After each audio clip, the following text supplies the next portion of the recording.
Dr. Stephen Hassan here. I wanted to comment about information warfare and how we're in a period of time where there's intense psychological warfare being waged on social media and other media platforms. And with the use of AI, how people are unwittingly not realizing that they are in silos of cultivated information. And that information tends to be very black and white, all or nothing, good versus evil, us versus them on the left and the right. And that one needs to always step back and use your critical thinking and evaluate who is the source and does this make sense, and verify information. And the media also likes to talk about culture wars, but they unwittingly are promoting the facts of culture wars by not explaining to the public this is a device intentional to ramp up the extreme left and the extreme right, to objectify the other, to use loaded language, which are thought terminating cliches like fake news or woke, or the cult of Trump can be used in that same manner. Not the way I use it, but some people will use it to take human beings and make them into objects and to just slap a label on them and therefore discount their points of view, their life experiences, and just how much we actually agree with each other.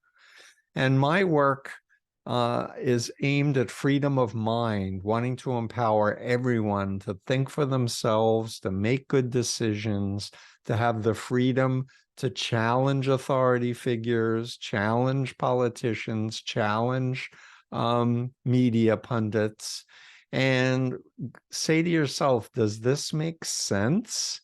And isn't this trying to limit thinking, limit the complexity of reality by buying into words like woke? So I want to comment about the word woke because I've used the term awaken a lot. I talk about my deprogramming and waking up, and the feeling like I was in a dark room and someone raised the shades and the sun comes in, and me realizing Moon's a liar. And if he's a liar, then it means he's not trustworthy. And that means he can't be the Messiah. He can't be an agent of God. And therefore, why am I following him blindly as if he's the greatest man on earth and the only savior of humanity? And so when I started thinking, actually going back to my values of honesty, trustworthiness, people who are ethical, people who have compassion and empathy for others, the ability to look at different points of view, still hold your own, but understand where people are coming from and not just slap a label on them, right wing, left wing. Let's be against authoritarianism. Let's be for human rights. Let's be for a future where we can support each other through the stresses and the anxieties. Let's fight against fossil fuel industries and countries that are doing a lot of this disinformation, propaganda, information warfare to distract us, to get us to fight one another, and to not pay attention to the fact that we're having these extreme weather events and they're going to get worse. And it's costing immense amounts of money, far more than it's going to cost to get rid of fossil fuels, or at least dramatically change the strategy. So coming back to my thesis, We're human beings. We're not digital agents. We're not transhumans. We're not going to survive as a species on planet Mars anytime soon.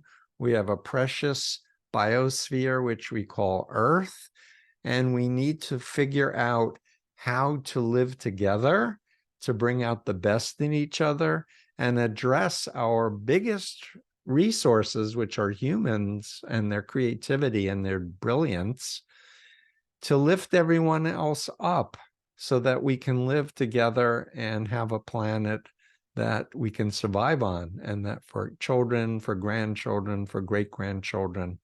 So thank you very much for listening. Bye.